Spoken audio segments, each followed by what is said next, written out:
It's milking time at Shipley Farms, a 300-head dairy farm in Licking County. We started this farm in about the 1940s with my great-grandfather. Like people, cows get sick. To get the cow back to health, they need drugs. Drugs like penicillin to prevent potentially fatal diseases. However, milk safety is our greatest concern here. To ensure that safety, sick cows are separated from healthy cows in a pen like this.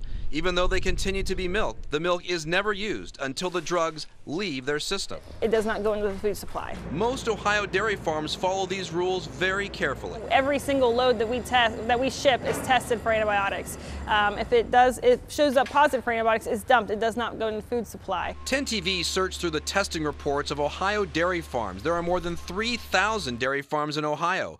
Over the past 3 years, reports show there were 180 instances where farms were caught sending milk to the processing plant that contained excessive levels of antibiotics in violation of state and federal laws. That milk was dumped, the farmers were fined, and the milk never made it to consumers.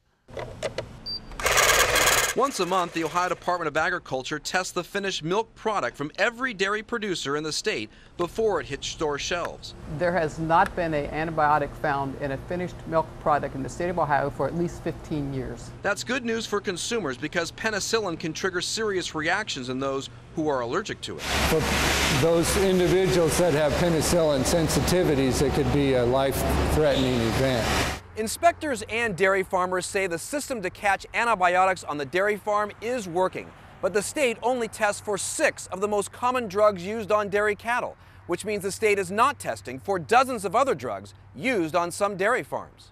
But if we're not screening for these drugs, we can't say then that this isn't being detected. Again, those antibiotics would not be ones that the veterinarians be recommending to the producers to use. So 10TV obtained the USDA Drug Residue Violator List. It details hundreds of dairy farms across the country that sent old dairy cows to slaughter and found higher than legal levels of drugs in their meat. 14 Ohio dairy farms made the list. 4 of the farms had higher than legal levels of the anti-inflammatory drug flunixin in the cow's meat. It's a drug the state doesn't test for in milk. 4 farms made the USDA's violator list for using drugs that aren't even supposed to be given to dairy cows. One of those farms was caught using the powerful drug tilamicocin, used to treat pneumonia. The farm's owner told 10TV it was a human error.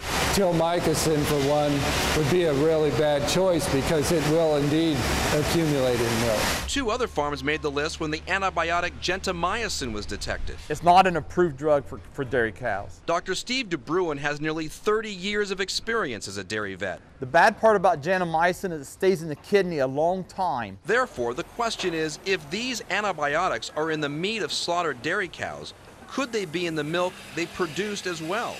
In response to our story, the FDA sent 10TV this statement, quote, "While only 7.7% of cattle slaughtered in the United States are adult dairy cattle, they represent an average of 67% of the tissue residue violations reported by the USDA during the past 5 years. FDA has not previously held the view, nor does it hold a view, that the nation's milk supply is unsafe due to animal drug residues. The FDA is targeting the few members of an otherwise compliant industry. The FDA also stated its concern that, quote, the same poor management practices which led to the meat residues may also result in drug residues in milk.